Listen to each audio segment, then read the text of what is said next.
My name is Skyy, and I'd like to welcome here to the studio, to the Skyy Show, longtime friend. I've been going way back. My man, Chris the Greek. What's going on, man? How are you? BPM resident DJ.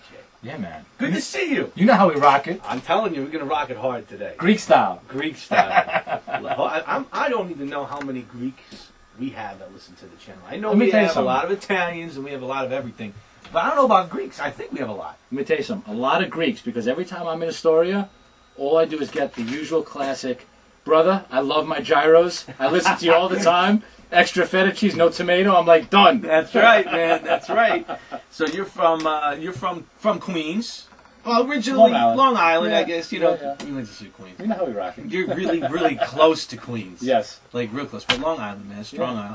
How's it going? I haven't been there in years. Hey, you know, honestly, everything's great. Things are all right. What's the vibe like musically? I mean, because things are, in my opinion, things are on a big upswing. Okay. Things are on an upswing. You know, music is back around in the area, and I mean, it's dance still, because I remember back about 8-9 years ago, dance music was huge out on the island, and then hip hop kind of took over like it did everywhere. Well, you know what? I think we're living in a very electronic sound right now, where, you know, in my eyes, things are either trance or electro and house vibe. Yeah. But you know what?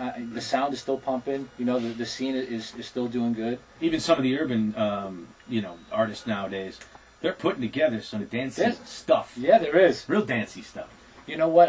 I was having this conversation, obviously, you know, with the album out now and stuff like that. I was having this conversation with some of the boys over at Sony Red, and you know, it's interesting to see how the urban artists, R&B, are doing these dance mixes because they want to be in that vibe. And there's some great mixes. You listen to the original Timbaland record and some other stuff, and there's great dance mixes of it. Absolutely. Nowadays, that's where I think the channel here has flourished over the past year and a half, because there's been some huge artists that have approved, I guess you could say, some really, really good remixes. Yeah. So that's a good thing. But we also need the other side, which is the pure side. Yeah. You know, and that's where you come in, and you've been in dance music for how long now? For me, everything is very natural. I started out, you know, went to college, and, you know, here I was going to, you know, Adelphi University on Long Island, and I'm playing 4 or 5 nights a week in some of the bigger clubs in the area, clubs like Metro 700, Malibu, and all these staple Long Island clubs.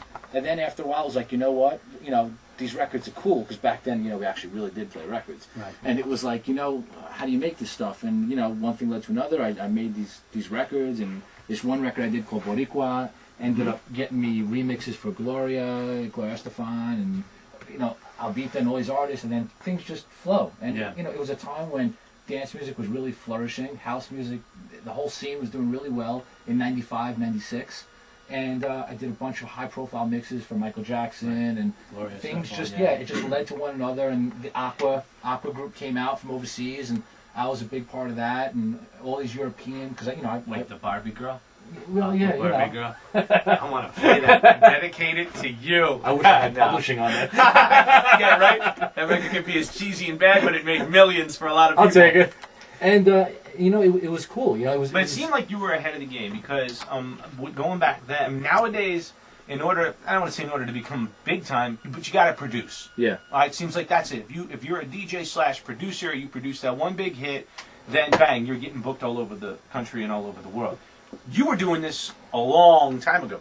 Yeah. Well, you know what? To me, my theory was always, if I'm going to have a sound, I want it to be somewhat European too.